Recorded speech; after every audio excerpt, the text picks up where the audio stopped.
The following program was made possible by the generosity of those who have determined to hold fast to the true Roman Catholic religion, as expounded by the Roman Catholic Church before the disasters of Vatican II and the so-called New Mass. If you would like this program to continue, please be ready to pledge financial support when you are asked later in the program.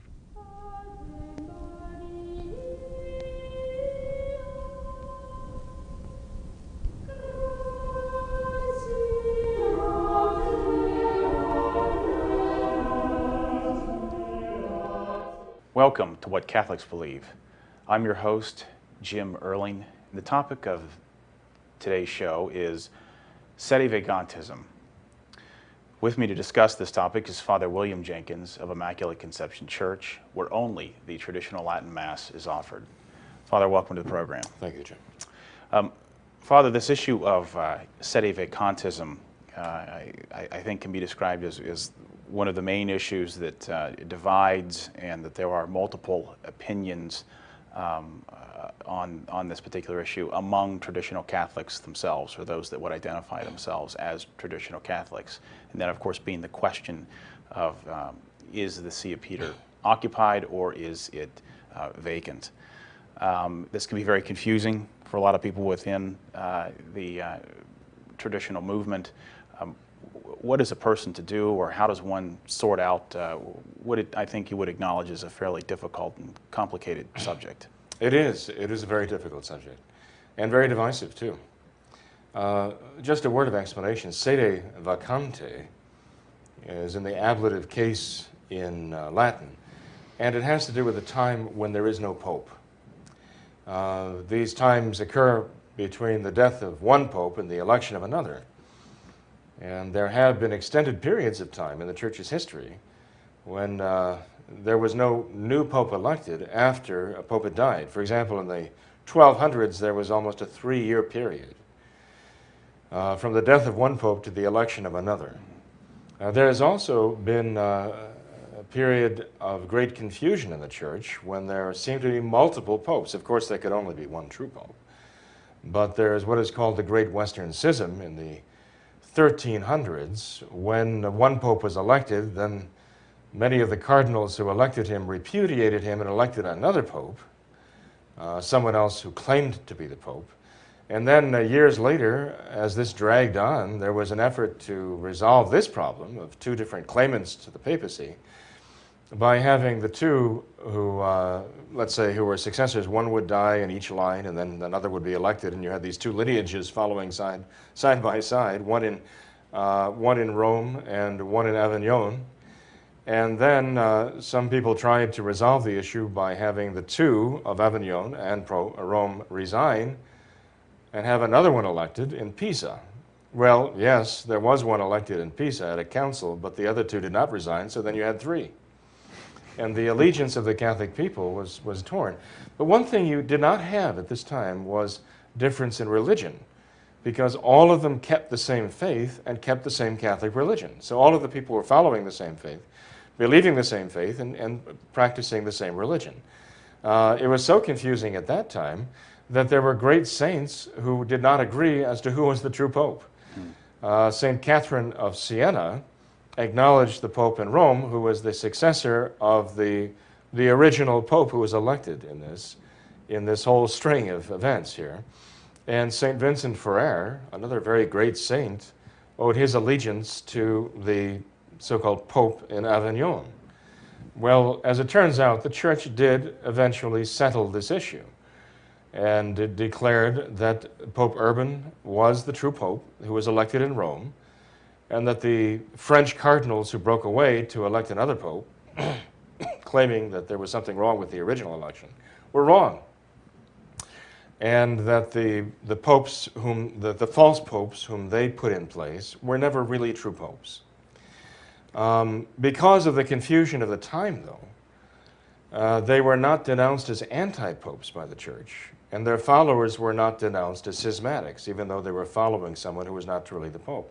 Because of the confusion of the time, they were looked upon as being of goodwill and not having any formal, evil in their intentions. They were just trying to make the best of a very difficult situation. Now here we are today, when the modernists have basically hijacked the institutions of the Roman Catholic Church to give the church a makeover, as it were, along the lines of the modern world. I mean, this is what John the 23rd said he was going to do in so many words when he said, make the church relevant, make the church modern, bring the church into the modern world, aggiornamento, bring the church up to date. These are all modernist slogans, and the idea is that the modern world knows the right way to God, and the church somehow had lost the way. So we had to revise the church, which really, as it turned out, boiled down at Vatican II to revising the faith, revising the religion, the way Catholics practice their faith, and even revising the worship of God, giving us a new Mass, which is not just another Mass, it is kind of an anti-Mass. It is meant to be a replacement for the true Mass. The true Mass is the sacrifice of Calvary. It not only remembers that Jesus died for us on the cross, but it says, this is the sacrifice that Jesus offered on Calvary, right here and now. And whereas the new Mass remembers that Jesus died for us on the cross, but never claims to be that sacrifice. It is simply a memorial of that sacrifice. Very big difference. So here you have now a problem. This could not have happened without the collusion of popes, because the Pope's primary responsibility is to protect the faith and to protect the church, to protect the religion, and to protect the souls of the faithful from exactly the things that the modernists were out to do. That's why Pope Pius X in 1907 issued his encyclical condemning modernism. He was functioning as a real pope should, defending the Catholic faith and defending the Catholic faithful. But Pope Pius X warned that there were reformers who were at work inside the church thinking that they were going to save the church by changing her and bringing her up to date and making her relevant to the modern world. Pope Pius X actually warned against the very things that John the 23rd, Paul VI, and John Paul II have done. He actually predicted what they did and predicted their consequences for the church, and said it would be very, very dangerous and very dire straits for the church when they got their way. And of course, in that encyclical, he identified modernism as a heresy. Well, actually, he did more than that. He said it was the synthesis of all heresies. He said it is the collection of all the heresies rolled into one big denial. He said it didn't just attack an article of faith, it attacks faith, the very virtue of faith in the soul of the person. Destroys all faith. Can one say then, Father, or logically conclude that if this is, as Pius X unequivocally stated, the heresy and the synthesis of all heresies, kind of the apex heresy, if you will, can one conclude that adherents of modernism are themselves heretics? Well, modernist principles are very deadly to the faith. But writers on modernism, good writers, have said that one can hold modernist principles and yet not have gotten to the logical conclusion of those principles. We tend to be fairly illogical in the way we actually apply principles. And so somebody can hold certain modernist principles and yet have not gotten to the point where he has entirely lost his faith, where he's weakening in his faith, he's loosening, his faith is beginning to weaken, show the signs of strain, because logic would dictate that his faith must yield to his modernist conclusions, and yet he hasn't taken modernism to its ultimate conclusions. So he might hold modernist principles and yet not have reached the level of apostasy. But that's where it logically leads. And so here we have a situation now where we have popes who have actually been modernists themselves. They are modernists. And that raises the question, if they are modernists and they have modernist principles and they're spearheading the modernist attack on the church, they're basically betraying the church to the modernist reformers, can these men really be popes? Can they be vicars of Christ on earth? Can they be successors of St. Peter? Some would say no. Some would say they can't be popes. Monsignor Paul F. Marceau, who was one of the early traditional Catholic priests in the country, an army chaplain of the strongest, stoutest vintage, would say, I'm not saying that Paul VI isn't the Pope, I just don't see how he can be the Pope, he would say.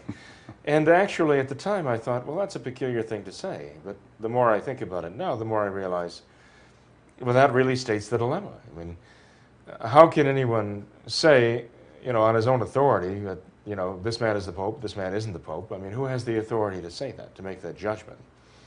But at the same time, he has to say, well, I don't see how he can be the Pope after what he's done and the principles he's enunciated that are so non-Catholic or even anti-Catholic.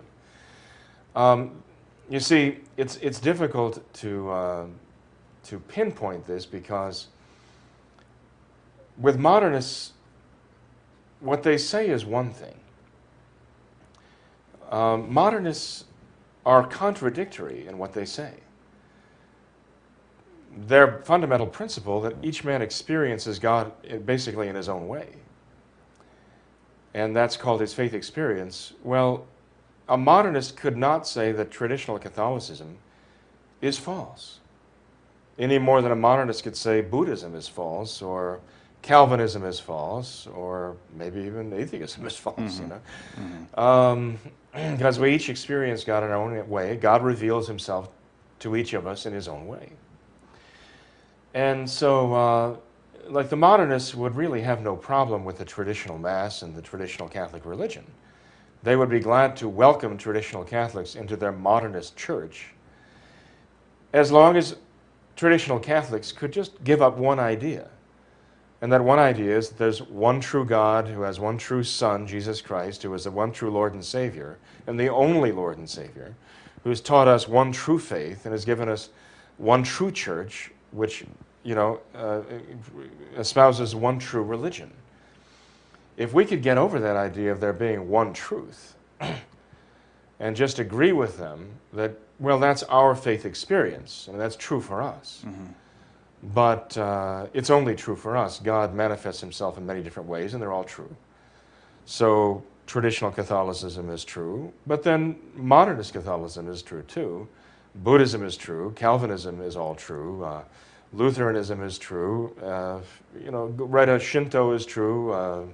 Taoism is true. They're all true because they all represent valid faith experiences. If we traditional Catholics could simply drop our hang-up, as it were, that there is one true Lord, one faith, one baptism, and one true religion that leads to heaven. And let's face it, you need to have the grace of Jesus Christ in your soul to be saved, and without Jesus Christ you cannot be saved. As long as we hold to that, we cannot find a comfortable corner or niche in the modernist pantheon. And when I say pantheon, I mean pantheon. They include all the gods, except ours. And this is why the Roman Empire would not acknowledge Jesus Christ, because he would not share divinity with all of the other gods of Rome and its conquered peoples. And so the Roman Senate would never approve the worship of Jesus Christ and the acknowledgement of him as the founder of a religion and the Son of God, because he says he's the only true God, the Son of the only true God. That disqualified him immediately. And so it is today with the modernists. They disqualify this claim of our Lord, that he is the only true Savior and the only true Son of the only true God. And he alone teaches the truth, and no one can come to the Father but by me. And Jesus said, no one can come to me except the Father call him. Now these are exclusionary ideas that the modernists absolutely reject. So they would have no trouble with the traditional Mass. They'd have no trouble with the traditional catechism, except there's one teaching, that there's no salvation without Jesus Christ. Now, Benedict XVI would not come out and say this flatly, But modernists don't necessarily come out and say this flatly. It's what they do that is the killer. Because a modernist will contradict himself left and right. He'll talk about the glories of the traditional Catholic faith, how beautiful the rosary is, how wonderful the traditional Mass is in Latin, and so on.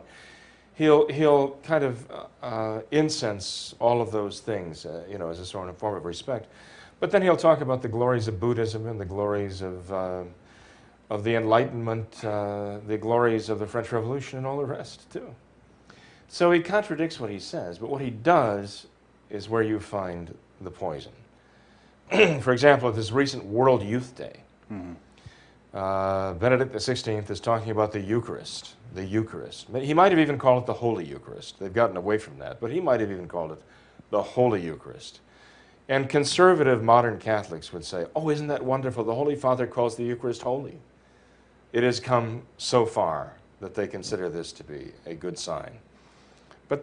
But you see, you have hundreds of thousands of young people kind of sacked out on the ground, having slept through the night together, young men, young women, side by side, Catholic, non-Catholic, and they're handing out hosts to everybody who comes up and puts his hands out.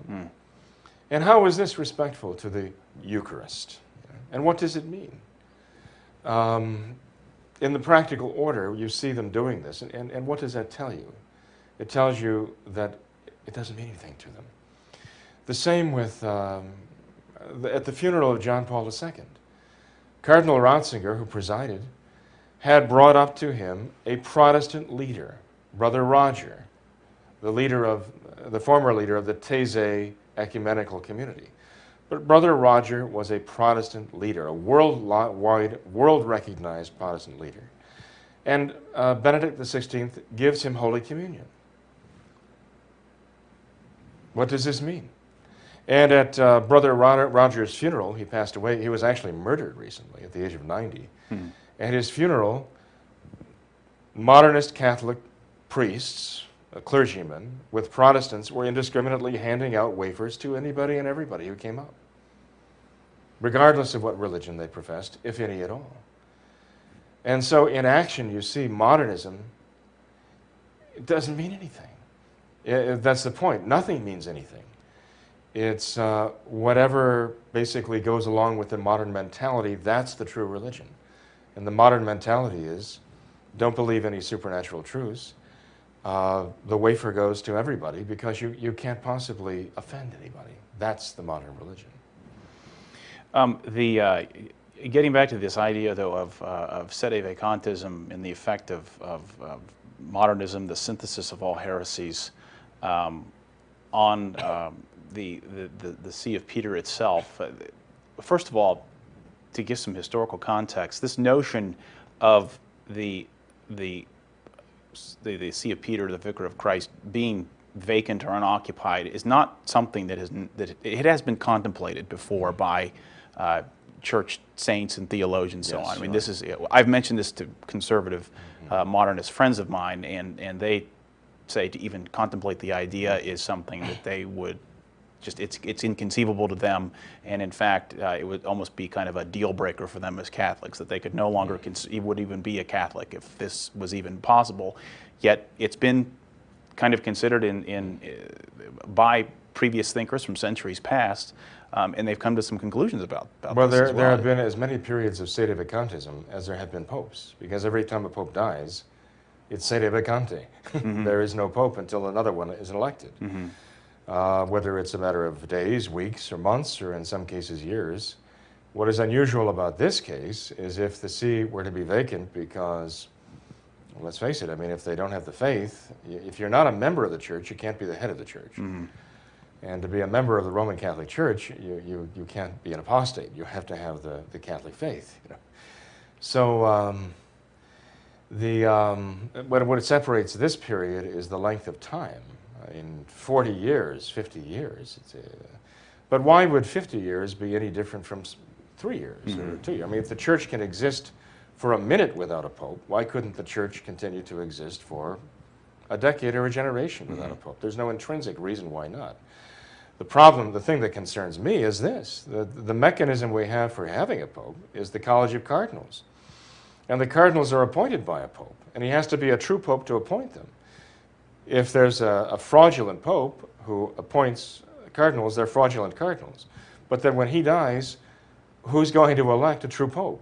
You can't have a college of fraudulent cardinals, non-cardinals, electing a true pope. So it seems to me like you've cut off that succession line. Now, clearly, I mean, the mechanism of the College of Cardinals it was adopted by the Church. It wasn't always the case. The cardinals symbolically represent the clergy of Rome, because the Pope is the Bishop of Rome, and the cardinals represent the priests of Rome, who originally would gather on the death of one of the bishops of Rome, the Pope, and would elect a successor. And so the cardinals' election is rather symbolic, that's true. But let's face it, Jim, I mean, really, when it comes right down to it, in the practical order, without the College of Cardinals, or if the College of Cardinals is full of fake cardinals, you do have a practical problem of where any successor of Peter would come from, who would be recognizable by everyone in the world. It would almost take a miracle from God to provide a pope so that everybody who had the faith would recognize this. He is the true Roman pontiff, the true vicar of Christ on earth now. I don't have an answer for that. And that is why when it comes to sedevacantism, I treat rather lightly with it, because I would agree with Monsignor Marceau when it came to Paul VI and John Paul II. I'm not saying he's not the Pope, I just don't see how he could be after what he's done to the Church. And the principles that he's espoused, and things not only that he's taught, but the things that he hasn't taught. That failure is a very glaring thing. But at the same time, I think logically you could conclude with the principles as we understand them, as the Church has given to us, and the facts as we know them, that there's a strong logical argument that Paul VI and John Paul II were not true, valid popes. But having said that I think you could make a strong logical argument for it, a theological, not just logical, but a theological argument for it. I also have to stress that there's no one alive who has the authority to make that judgment. He can make a theological argument for it. He might even say that I am convinced that they were not true popes. But he cannot say that that's the teaching of the Roman Catholic Church. He can't say that's a dogma of the faith. He can say that's my opinion, and I consider it to be the only logical position to hold. But it still comes down to his own theological opinion. And I think one is entitled to that opinion today, frankly, because of the confusion. We have an example during the Great Western Schism that I mentioned, that the Church did not call people who followed the false popes in Avignon non-Catholics or schismatics because of the confusion of the time. I think we're very much back in that confusion, even more so now.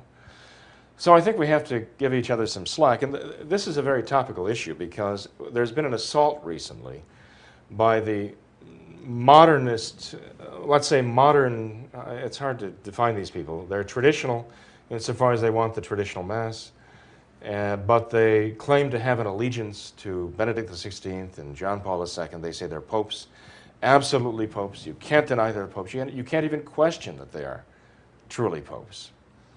And therefore, although they style themselves traditional Catholics, because they hold to the traditional Mass for the most part, they turn against the traditional Catholics who are sedevacantists, and they attack them, and almost as viciously as they attack the Novus Ordo. They attack other traditional Catholics who hold to the traditional faith for being sedevacantists, and that's wrong. First of all, they misrepresent them very badly. There are some sedevacantists who are dogmatic sedevacantists. I don't even consider them to be traditional Catholics, though. I mean, there are some who will say John Paul II was no pope. I can prove it. It's a matter of faith. And if you believe he was the pope, you're not a Catholic. And I don't even consider those people to be traditional Catholics at all, because they're usurping authority they don't have. But if you find someone who says, well, I personally am a sedevacantist, meaning I personally am convinced by the power of the arguments theologically, I just don't see how John Paul II or Benedict XVI, espousing the principles that they do and having actually put them into practice, doing the things they do, could have the Catholic faith and therefore be the head of the Catholic Church on earth. You might argue the point with them if you disagree with them, but you can't say they're not Catholics for holding that theological opinion. But those, on the other hand, who say, well, they are popes, and you cannot question that they're popes, well, then they have a lot of answering to do. And this is a problem on the sedevacantist side that I think is very powerful. And that is, if you're telling me that all of these things that these men have done, changing all the rites of the sacraments, introducing a new rite of Mass that doesn't even claim to be the sacrifice of Calvary, and using that to try to eradicate the true Mass, and all of the other things they've done. And you say there's nothing so serious that you would say that there's no argument for even doubting the fact that they're true popes, in spite of the fact that they claim to use the power of the papacy to introduce and enforce all these things. And you reject these things that they've done and won't obey them in these things. That's how seriously wrong you see these things are. You're living a contradiction here. You're saying what they've done is so serious you must reject it on the strength that to remain Catholic. And yet, nothing is so serious that it would even raise a question mark as to whether they're true popes. That doesn't work with me. And see, as a sedevacantist, I would have very serious problems with that, because I would say the papacy is such an exalted institution, comes to us from Jesus Christ. You cannot say that somebody is absolutely a true pope and then totally disregard every command he gives. That is schismatic. See, this is the problem that the anti-sedevacantists have. Mm-hmm. They feel that they're free to disobey someone they recognize as a true supreme pontiff in virtually everything, and there are no consequences to that. There is a dilemma here, Jim, and the point is it takes a lot of humility. God is humbling us all and making us realize there's a limit to what we can know. But we will have to simply practice the Catholic faith in its entirety now. We know that's true. No one can make that wrong. Well, Father, these are indeed times of unprecedented confusion, and our human intellects will probably not ever figure it out, and it will be only through the grace of God that these problems are resolved and the truth will be revealed. Again, thank you for joining us on the program and for giving us your insights on this topic. I hope that we can discuss it again in the future as well. Thank you for joining What Catholics Believe. Please join us again next week.